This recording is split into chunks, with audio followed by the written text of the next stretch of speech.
Hey guys, Marcus Katkin from Blindside Football, here to recap last night's Bills-Dolphins game. So let's just jump right into it. Bills side, Anthony Dixon leading the team in carries, but just 10 for 35 rushing. Really, I mean, I get it. He leads them in carries, but what does that even really mean right now when you're only getting 10 touches? Anthony Dixon, actually, out of the three running backs for the Bills, I think he's the third one for me because Bryce Brown really showing what he can do in this game, in the receiving game especially. 7 for 57 receiving, 6 for 14 rushing.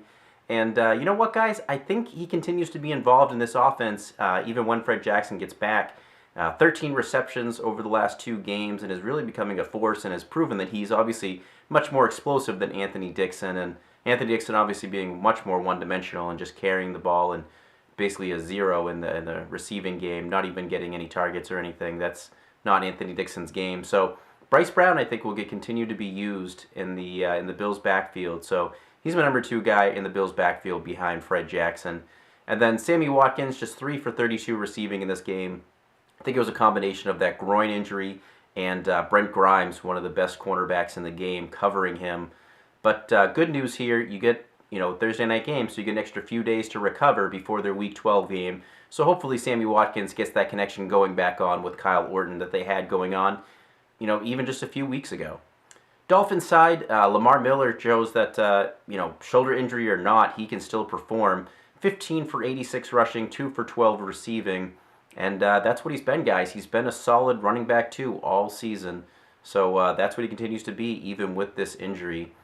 Jarvis Landry catches one of the two touchdowns from Tannehill.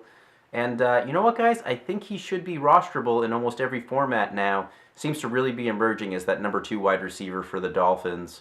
And I could see him as a wide receiver 3, wide receiver 4.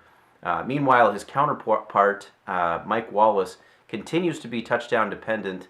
And that's kind of what he's been, but you've been okay with it because he's been getting the touchdowns. He's had 9 touchdowns over his last 12 games.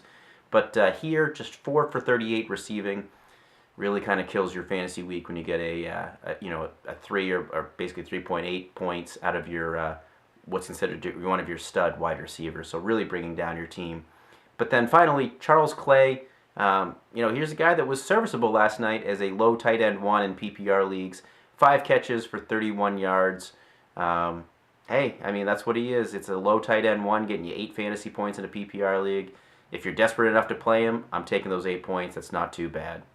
Don't forget to subscribe below for my daily fantasy updates and follow me on Twitter @Marcus Katkin.